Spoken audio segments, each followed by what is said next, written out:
Good morning, students. Welcome back to our online classes. In today's lecture, we are going to study the chapter number 6, banking. One small topic is left. In after covering this topic in this video, we are going to solve some one-mark questions from your books. Okay, which is very important for your exam point of view. So in today's lecture, we are going to cover some small topic that is left with the chapter number 6, banking.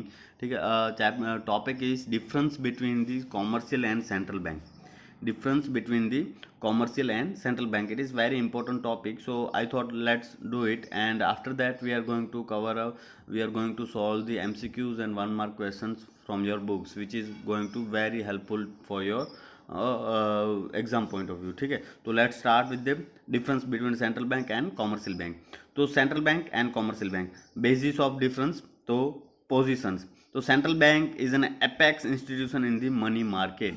Apex मतलब highest institution है, इसके ऊपर दूसरी कोई भी institution नहीं है.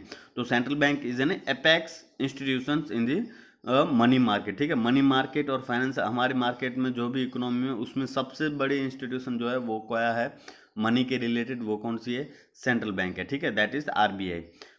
Commercial bank is operate under the control of central bank. Commercial bank will always operate as the rules and regulation made by the central bank. ठीक है, जो भी रूल्स और रेगुलेशन, जो भी रूल्स बनाएगी, रेगुलेशंस बनाएगी, that all have to followed by the commercial bank. ठीक है, commercial bank has to follow all the rules and regulations made by the RBI. ठीक है, तो वो है, it is an apex and they have to operate under the central bank. Number of banks, तो as you all know, on central bank as an only one in a number. ठीक है, country as an any country has an only one central bank. ठीक है, कोई भी country की एक ही सेंट्रल बैंक होगी. And country has an large number of commercial bank. ठीक है, क्योंकि we have to operate throughout the country, so that we need a commercial bank. तो कॉमर्शियल बैंक जो है बहुत ज़्यादा नंबर में होगी. आपको पता है कि भाई ICICI है, HDFC है, एक्सिस है, उसकी भी अलग अलग ब्रांच हैं हर एक जगह पे. ठीक है, तो वो क्या है, आपकी commercial banks in large number, और central bank only, every country has an only single central bank. ठीक है, ऑनरशिप. अब central bank will always owner and owned and rule by the government. ठीक है, this is generally owned and govern by the government. मतलब कि central bank suppose कि भाई मुझे जो है गवर्नर अपॉइंट करना है या फिर और कुछ करने हैं, तो इट इज़ RBI और central bank will always work as the wish of government. ठीक है, गवर्नमेंट के हिसाब से, जो गवर्नमेंट चाहेगी उसके हिसाब से RBI जो है काम करती है. ओके, दिस बैंक्स में बी ओन बाय गवर्नमेंट और may be the private sectors. जैसे आपको पता है कि भाई SBI है, देना बैंक है, PNB है, वो all this banks are own by the government. ठीक है, but in the same way HDFC are there, Kotak Mahindra is there, ICICI is there, Axis is that, all are the private owners. ठीक है, all have the private owners. So these banks may have be owned by the government or maybe they have a private owner, और central bank as an government own bank. ठीक है, dealing with the public. तो central bank will never deal with the public. ठीक है, they only deal with the banks, commercial banks and the government. ठीक है, ये किसके साथ डील करती है central bank? Central bank always deal with the commercial bank and government. General public can not open और can not deal with the RBI और central bank. ठीक है, और इसी तरीके से commercial banks are deal with the general public. जैसे कि कॉमर्शियल बैंक हैं, they are dealing with the general public. जैसे कि मैं अपना अकाउंट ओपन कर सकता हूँ, कोई बिजनेसमैन अपना अकाउंट ओपन कर सकता है. ठीक है, तो this is the general bank. Commercial bank will always deal with the general public. ठीक है, प्रॉफिट मोटिव. तो commerce central bank does not aim at profit making. ठीक है, उसकी क्या है, welfare of economy. They operate for the welfare of economy. Economy की welfare के लिए जो है सेंट्रल बैंक जो है ऑपरेट करती है. While the commercial bank aim at profit making. Commercial bank जो क्या करती है, प्रॉफिट के लिए काम करती है. ठीक है, they always try to think about the earning money. they always try to think about earning more money. So central bank does not aim at profit, while commercial bank will aim at making a profit. Currency authority. तो central bank is the sole authority to issue the currency. ठीक है, central bank is the sole authority to issue the currency, while the commercial bank do not have an authority to issue the currency. As we all know, all these commercial banks like ICICI, HDFC do not have an authority to issue the currency. The issuing of currencies, authority of issuing currency held with the single bank, that is RBI और central bank. ठीक है, तो एक ही bank के पास होता है, central bank के पास ही currency issue करने की अथॉरिटी होती है, where commercial bank does not have न सच अथॉरिटी. ठीक है. क्रेडिट,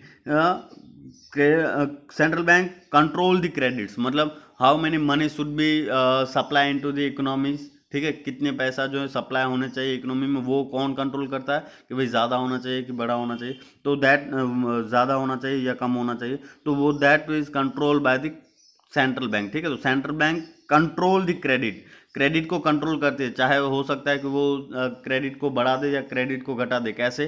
तो वो reverse repo rate, bank rate, SLR, CRR बढ़ा के या घटा के उसे कंट्रोल कर सकती है या फिर ज़्यादा भी कर सकती है. ठीक है, उसे इंक्रीज कर सकती है, उसे डिक्रीज कर सकती है क्रेडिट को और मनी सप्लाई को. तो इट इज़ अ फंक्शंस और it is the work of central bank. While commercial bank create the credit. Commercial bank क्या करती है? क्रेडिट जो है क्रिएट करती है. Central bank will control the credit और commercial bank will create the credit. How? By providing a loan. ठीक है, वो लोन प्रोवाइड करके कॉमर्शियल बैंक क्या करती है? क्रेडिट जो है क्रिएट करती है. That we already studied. आपको पता है कि भाई कॉमर्शियल बैंक जो है कैसे क्रेडिट क्रिएट करते हैं. ठीक है, उसके बाद है status. It act as an agent and banker to the government and advise on monetary and physical matters. हमने फंक्शंस में पढ़ा. ठीक है, गवर्नमेंट एडवाइजर्स के हिसाब से हमने पढ़ा कि भाई ये जो है सेंट्रल बैंक जो है किसकी बैंक है? बैंकर्स ऑफ गवर्नमेंट के टैक्सेस, रेवेन्यू, एक्सपेंडिचर, गवर्नमेंट का कैश, वो सारा कौन अकाउंट हैंडल करता है? Central bank. ठीक है, यहाँ पे commercial bank do not have न सच स्टेटस. कॉमर्शियल बैंक जो है गवर्नमेंट का कुछ भी हैंडल नहीं करती, वो किसकी? जनरल पब्लिक का अकाउंट और वो सारी चीज़ें हैंडल करती है. ठीक है, तो that's it with the difference between the central bank and commercial bank. ठीक है, यहाँ पे आपको बहुत ज़्यादा जो है आप ऐसे ही पढ़ोगे तो भी आपको समझ में आ जाएगा. अगर कहीं पे भी डाउट है यू कैन कॉल मी. ठीक है, बहुत ही इंपॉर्टेंट टॉपिक है. अगर ये 2-3 मार्क में आ जाए तो आप बहुत ही आसानी से लिख सकते हो. इसके मार्क्स ना आ जाने चाहिए, ऐसा टॉपिक है. ठीक है, तो that's we have completed. Now we are going to go with the some MCQs that you have in your books. ठीक है, वो MCQs हम देखेंगे. तो कौन से हैं वो हम देख रहे हैं. तो number 1, the rate at which central bank lends money to the commercial bank. जो rate commercial bank, suppose I am the commercial bank and I required loan, तो where I will go with the RBI. ठीक है, और central bank. तो central bank जिस interest rate पे मुझे जो है वो पैसा देगी, उस इंटरेस्ट रेट को हम क्या कहते हैं? तो उस रेट को हम क्या कहते हैं? CRR. तो CRR तो कैश रिजर्व रेशियो है, मतलब कि commercial bank has to put some money as an reserve with the RBI, तो उसे कहते हैं CRR. SLR किसे कहते हैं? तो SLR मतलब a commercial bank also has to put some money as a reserve with themselves, तो उसे कहते हैं स्टैट्यूटरी लिक्विडिटी रेशियो. ठीक है, बैंक रेट. तो बैंक रेट को हम कहते हैं कि जब रेट जो है सेंट्रल बैंक जो है चार्ज करती है कॉमर्शियल बैंक के अगेंस्ट द लोन, तो उसे कहते हैं हम बैंक रेट. ठीक है, तो इसका आंसर क्या आएगा? Bank rate. ओके, डिपॉजिट और money multiplier is. Money multiplier हमने पढ़ा है कि भाई कितना ज़्यादा जो है मनी जो है कॉमर्शियल बैंक जो है क्रिएट कर सकती है, कितना क्रेडिट जो है क्रिएट कर सकती है, उसके लिए मनी मल्टीप्लायर जो कॉन्सेप्ट है वो हमने पढ़ा है. तो 1 डिवाइडेड बाय CRR है? नहीं. 1 डिवाइडेड बाय SLR है? नहीं. 1 डिवाइडेड बाय LRR है. ठीक है, LRR मतलब कि इन दोनों का कॉम्बिनेशंस मिला के, सपोज CRR 5% है, SLR जो है 20% है, तो उन दोनों का कंबाइंड 25%. तो 1 डिवाइडेड बाय 25%, तो वो होता है LRR, लीगल रिजर्व रेशियो. ठीक है, लीगल रिजर्व रेशियो. तो इस हिसाब से हम कहते हैं कि money multiplier is equal to 1 divided by LRR, legal reserve ratio. Okay, उसके बाद तो इसका आंसर आएगा C. Okay, to control the excess demand, CRR is, मतलब हमने ऑलरेडी पढ़ा है कि कंट्रोल करना है हमें एक्सेस डिमांड. एक्सेस डिमांड क्यों होती है? ताकि क्योंकि लोगों के पास जो है पैसा ज़्यादा होने की वजह से they are demanding more and more product into the economy. ठीक है, तो this is the situation of excess demand. तो हमें ये कंट्रोल करना है, एक्सेस डिमांड कंट्रोल करना है, तो सीआरआर को क्या करना पड़ेगा? Definitely CRR, we have to maintain the CRR more so that the purchasing power will reduce in the hand of customers। ठीक है, जनरल पब्लिक के हाथ में कम पैसा होना चाहिए। तो कम पैसा कब होगा? तो अगर आरबीआई जो है सीआरआर बढ़ा देती है तो commercial bank have to put on more money as an reserve ratio with the RBI, so ultimately which lead to the lesser capacity to provide a loan by the commercial bank। ठीक है, अगर CRR बढ़ेगा तो क्या होगा? ज़्यादा पैसा जो है कॉमर्शियल बैंक को वहाँ पे रखना पड़ेगा आरबीआई के पास, और इसकी वजह से उनकी लोन देने की कैपेसिटी कम हो जाएगी। अगर लोन कम जाएगी मार्केट में तो इसका मतलब क्या हुआ कि लोगों के पास पैसा कम होगा और इसकी वजह से वो डिमांड भी कम करेंगे। तो अल्टीमेटली क्या होगा? एक्सेस डिमांड जो होगी वो करेक्ट हो जाएगी। ठीक है, तो कंट्रोल करना है, अगर आपको एक्सेस डिमांड को कंट्रोल करना है तो सीआरआर शुड बी इंक्रीज। ठीक है, सीआरआर को क्या करना चाहिए? इंक्रीज करना चाहिए। इससे क्या होगा? सीआरआर इंक्रीज होगा तो commercial bank have to put more money और more cash reserve ratio with the RBI which ultimately lead to reduction in their capacity to provide the loan. ठीक है, जिसकी वजह से क्या होगा? लोग जो है डिमांड कम करेंगे, लोगों का जो परचेसिंग पावर जो है वो कम हो जाएगा। तो अल्टीमेटली सीआरआर की वजह से क्या होगा? एक्सेस डिमांड जो है वो कंट्रोल में आ जाएगी। ठीक है, ओके। फिलिंग द ब्लैंक्स है, dash bank nurture the market for government security in India. कौन सी बैंक जो है गवर्नमेंट सिक्योरिटीज को मार्केट में नर्चर करने की काम करती है? तो कॉमर्शियल बैंक तो गवर्नमेंट के कुछ काम नहीं करेगी। ठीक है, कॉमर्शियल बैंक तो गवर्नमेंट का कुछ काम नहीं करेगी। वर्ल्ड बैंक किसी भी गवर्नमेंट का क्यों करेगी? ठीक है, तो it is a central bank. Which bank? Central bank nurture the market for government securities in India.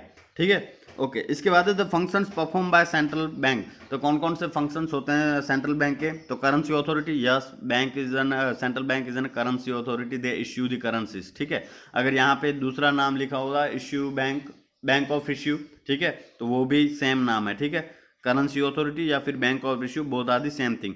Bankers of the government, banker to the government, yes, commerce sorry central bank is a banker to the government, they hold the cash for the government, they accept the cash for the government, they issue the securities, all these things। ठीक है, तो bankers of government मतलब कि government की bank है ये। Okay, उसके बाद है banker to the commercial bank, both are the true. ठीक है, bankers to the commercial bank, अगर कॉमर्शियल बैंक को पैसों की जरूरत है, लोन की जरूरत है, तो where they go? They will go to the central bank. तो इसके हिसाब से ऑल ऑफ दिस, ठीक है, the functions perform by the central bank, कौन कौन से? ये सारे फंक्शंस जो हैं परफॉर्म करती है, तो all of this. Okay, higher the legal reserve ratio will be the credit creation, मतलब कि जितना लीगल रेशियो जो है वो हायर हो जाएगा, मतलब कि जितना ज़्यादा हम करते जाएंगे, लीगल रेशियो जो है ज़्यादा होता जाएगा, उतना क्रेडिट क्रिएशन जो है क्रेडिट क्रिएशन जो है क्या फ़र्क पड़ेगा? ठीक है, तो क्रेडिट क्रिएशन में लीगल रेशियो में अगर ज़्यादा है लीगल रिजर्व रेशियो तो क्रेडिट क्रिएशंस कितना होगा? तो डेफिनेटली जितना रेशियो ज़्यादा करोगे उतना, जितना रिजर्व ज़्यादा रखना पड़ेगा कॉमर्शियल बैंक को, शायद कॉमर्शियल बैंक को सेंट्रल बैंक के पास और अपने पास अगर जितना ज़्यादा पैसा रखना पड़ेगा डिपॉजिट का एज एन रिजर्व, तो उतना कम वो क्रेडिट क्रिएट कर पाएगी। ठीक है, सपोज मेरे पास 1000 रुपया एज एन डिपॉजिट आई, प्राइमरी डिपॉजिट आई, उसमें से मुझे 20% सीआरआर रखना है और 10% एसएलआर रखना है, तो मुझे 30% मतलब 1000 का 30% मुझे रिजर्व रख देना है। ठीक है, 300 रुपीज़, तो अब मैं 700 रुपये की मैं लोन दे सकूंगा। अगर वो सपोज 10 और 10 होता, 20% होता, तो मैं कितने 800 रुपये की लोन दे सकता था। ठीक है, तो more and more legal ratio will be lead to the less credit creations. ठीक है, जितना ज़्यादा लीगल रेशियो होगा उतनी ही क्रेडिट जो है कम क्रिएट हो पाएगी। ठीक है, तो वो है लीगल रेशियो। आपको पता है रिजर्व रेशियो मतलब सीआरआर एंड एसएलआर दोनों का कॉम्बिनेशन। ठीक है, तो अगर लीगल रिजर्व रेशियो सपोज 20% है तो मुझे 1000 में से 20 में 200 रुपये जो है मुझे लीगल रिजर्व रेशियो रखना पड़ेगा। ठीक है, बाकी के 800 रुपये मैं फिर से लोन दे पाऊंगा। तो मतलब क्या हुआ? क्रेडिट जो है मैं क्रिएट कर पाऊँ। अब सपोज वहाँ पे 50% है लीगल रिजर्व रेशियो, तो मुझे 1000 में से कितने 500 रिजर्व रखने पड़ेंगे और बाकी के 500 के ही लोन दे पाऊंगा। ठीक है, तो इसे कहते हैं अगर ज़्यादा लीगल रेशियो होगा तो उतनी ही क्रेडिट जो है वो कम क्रिएट होगी बाय द कॉमर्शियल बैंक। ठीक है, तो यहाँ पे इसका आंसर आएगा lower. Okay, who regulates the money supply? Money supply कौन रेगुलेट करता है? तो as you all know money supply will reserve bank of India. कौन करता है? Reserve bank of India. Okay, if CRR is 5% and SLR is 20%, money multiplier is, तो money multiplier का हमने यहाँ पे ही फॉर्मूला देख लिया, 1/LRR। ठीक है, तो यहाँ पे LRR दिया है, नहीं दिया है, हमें क्या दिया है? CRR and SLR। तो I just say that LRR means CRR plus SLR, इन दोनों को मिला के that means you will find the legal reserve ratio. ये दोनों रेशियो हैं जो कॉमर्शियल बैंक को रखने पड़ेंगे। ठीक है, तो 5% जो है CRR रखना पड़ेगा, 20% जो है SLR रखना पड़ेगा। तो टोटल कितना परसेंटेज रखना पड़ेगा? 25%। तो 1/25% इज इक्वल टू 4। तो कितने टाइम्स होगा? 4 टाइम्स। तो इसका आंसर होगा 4। इसका आंसर कैसे आया? तो मैं आपको एक बार बता दूं कि भाई आपको इसका आंसर बता दूं तो भाई CRR जो है आपको दिया हुआ है 5%। ठीक है, SLR जो आपको दिया हुआ है 20%, and you have to find the money multiplier. ठीक है, मनी मल्टीप्लायर। तो आपको कैसे फाइंड आउट करना है? तो आपका फॉर्मूला है 1/LRR। तो LRR क्या होगा? इन दोनों का कॉम्बिनेशन। ठीक है, तो 1/25%, तो कितना होगा? 1/25 डिवाइडेड बाई 100, तो 1/25 into 100 is equal to 4 times आएगा। ठीक है, यहाँ पे क्या आएगा? 4 टाइम्स। अगर सपोज यहाँ पे जो है प्राइमरी डिपॉजिट जो है हमारी कितनी हो गई? सपोज हमारी प्राइमरी डिपॉजिट जो है बैंक के पास आई है वो 10,000 आई है, तो ये कितना क्रेडिट क्रिएट कर पाएगी? 4 टाइम्स। ठीक है, 10,000 divided by 4 time that is 40,000। अब सपोज अगर यहाँ पे जो है बैंक के पास 5,000 आई होती प्राइमरी डिपॉजिट, तो 4 टाइम 5 इंटू 20,000। ठीक है, तो इस हिसाब से ये टाइम्स जो आपका आंसर आया है उसको अगर आप प्राइमरी डिपॉजिट के साथ मल्टीप्लाई करोगे तो you will find out the money that total money that credit that can be created by commercial bank. इतना पैसा जो है 5,000 में से 20,000 जो है कॉमर्शियल बैंक लोन बना सकती है। ठीक है, लोन दे सकती है। तो इसे कहते हैं मनी मल्टीप्लायर। तो मनी मल्टीप्लाइड बाय कितना आएगा? 4 टाइम्स। क्या आएगा? यहाँ पे आएगा 4 टाइम्स। ठीक है, इसका आंसर है 4 टाइम्स। ओके, उसके बाद जो है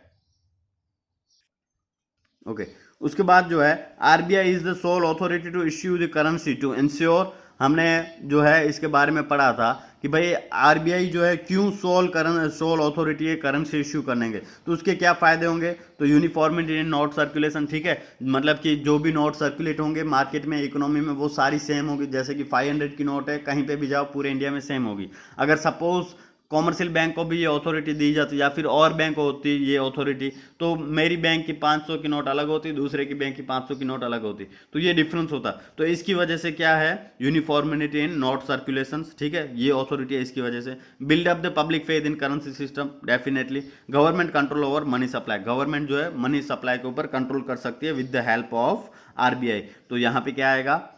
to ensure all of this. ठीक है, ये सारे एंश्योर करवाने के लिए गवर्नमेंट ने सिर्फ RBI को ही अथॉरिटी दे के रखी है।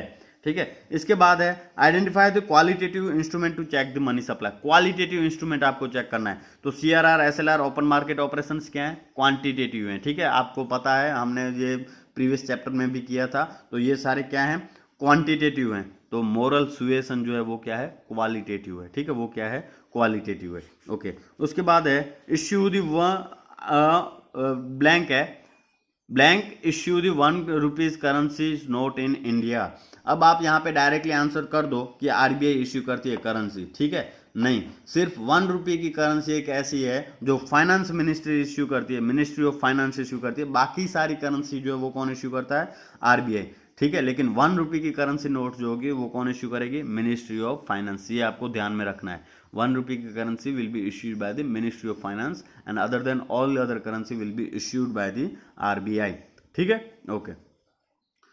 Identify the commercial bank from the following. अगर आपको यहाँ पे आइडेंटिफाई करना है कॉमर्शियल बैंक, तो हमने पढ़ा था स्टार्टिंग में इस चैप्टर के कि अगर आपको किसी भी इंस्टीट्यूशंस को बैंक कहना है तो 2 चीज़ें होनी चाहिए। एक, they should acceptance the deposit, आपसे पास से वो डिपॉजिट एक्सेप्ट करने चाहिए। Number 2, they should provide a loan. ठीक है, ये अगर दोनों फीचर कहीं पे भी अवेलेबल हैं तो we should call it a bank. ठीक है, हम उसे क्या कहेंगे? बैंक। तो LIC आपसे डिपॉजिट लेगी, ठीक है, लेकिन लोन प्रोवाइड नहीं करती। इसी तरीके से यूटीआई भी सेम थिंग है। तो एसबीआई क्या है, वो आपकी कॉमर्शियल बैंक है, ठीक है, क्या है, कॉमर्शियल बैंक, ठीक है। तो कॉमर्शियल बैंक होने के लिए दो चीज़ें होनी चाहिए, दो फीचर्स हैं कॉमर्शियल बैंक के। Number 1, they should provide a loan, number 2, they should accept deposit from the public, ठीक है। तो ये चीज़ें होनी चाहिए। तो ये सिर्फ किस में है, इन 3 ऑप्शन में से एसबीआई में है। तो SBI is an commercial bank. Identify the instrument of monetary supply,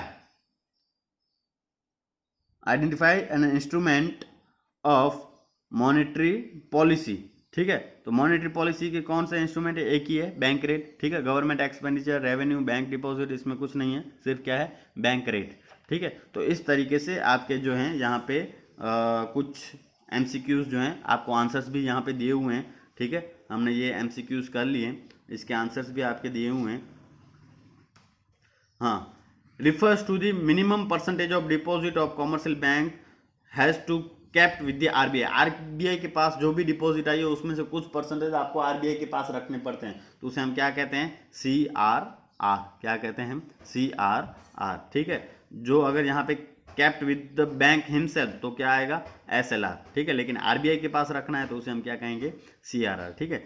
which of the following is not the functions of commercial bank, commercial bank का कौन सा फंक्शन नहीं है, तो बैंकिंग फैसिलिटी टू पब्लिक, ठीक है। पब्लिक का हम कुछ भी नहीं देखते हैं, कॉमर्शियल बैंक सेंट्रल बैंक जो होगी वो पब्लिक के साथ डील नहीं करती, ठीक है। Banking facility to government, government को बैंकिंग फैसिलिटी देती है, लोन देती है गवर्नमेंट को अगर रिक्वायरमेंट है तो। Lending to the commercial bank, commercial bank को भी अगर लोन दे रिक्वायरमेंट है तो वो देगी, लेकिन फैसिलिटीज जो है पब्लिक को नहीं देगी, ठीक है। पब्लिक यहाँ पे तो नॉट फंक्शंस, तो ये फंक्शंस नहीं है कॉमर्स सेंट्रल बैंक का, ठीक है। तो ये है आपके एमसीक्यूज, ठीक है। अब जो हम कर रहे हैं 1 मार्क के क्वेश्चंस जो हैं वो थोड़े से इंपॉर्टेंट क्वेश्चन जो है मैं कर देता हूँ। तो why LIC and UTI is not called bank, जो हमें अभी हमने जस्ट एक एमसीक्यूज में पढ़ा कि वाई LIC और UTI जो है कॉमर्शियल बैंक नहीं है, क्यों, क्योंकि LIC and UTI are not banks as they do not accept the checkable deposit, वो डिपॉजिट जो है एक्सेप्ट नहीं करते, या फिर वो लोग जो है लोन प्रोवाइड नहीं करते,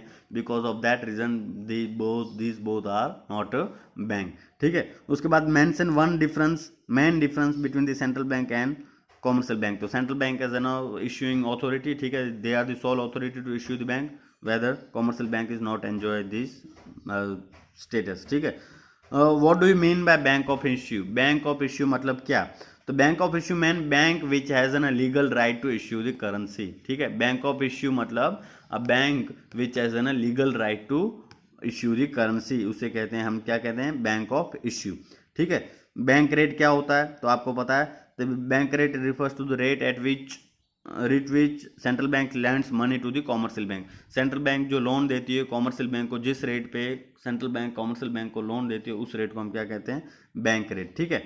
okay, what will be the effect of rise in bank rate on money supply. अब देखो ये जो है 1 मार्क के क्वेश्चन ऐसे बहुत सारे बन सकते हैं इस चैप्टर में से कि भाई मनी सप्लाई अगर हम बैंक रेट बढ़ाते हैं तो मनी सप्लाई पे क्या इफेक्ट पड़ेगा, अगर हम रिवर्स रेपो रेट बढ़ाते हैं तो मनी सप्लाई पे क्या फ़र्क पड़ेगा, अगर हम रिवर्स रेपो रेट घटाते हैं तो मनी सप्लाई पे क्या फ़र्क पड़ेगा। तो ये बहुत बार 1 मार्क में पूछा जा सकता है, ठीक है। तो money supply will reduce the creation of credit, मतलब कि मनी सप्लाई जो है मनी सप्लाई विल रिड्यूस, ठीक है। मनी सप्लाई क्या होगी, रिड्यूस होगी अगर बैंक रेट हम बढ़ाएंगे तो। बैंक रेट मतलब कॉमर्शियल बैंक जो है रेट, कॉमर्शियल बैंक को जो लोन मिलती है वहां से, कहाँ से, सेंट्रल बैंक से, तो उसे कहते हैं बैंक रेट। तो अगर वो बैंक रेट बढ़ा दें तो मतलब commercial bank will not take a loan from the central bank, क्योंकि उनको हायर चार्ज करना पड़ता है, तो अल्टीमेटली वो लोन नहीं लेंगे तो उनके पास भी लोन देने के लिए पैसे नहीं होंगे, ठीक है। तो इसी वजह से क्या होगा, मनी जो है मार्केट में कम आएगी, ठीक है। तो मनी सप्लाई विल रिड्यूस और क्रेडिट जो है वो भी कम क्रिएट होगी, ठीक है, क्रेडिट जो है वो भी कम क्रिएट होगी। ओके,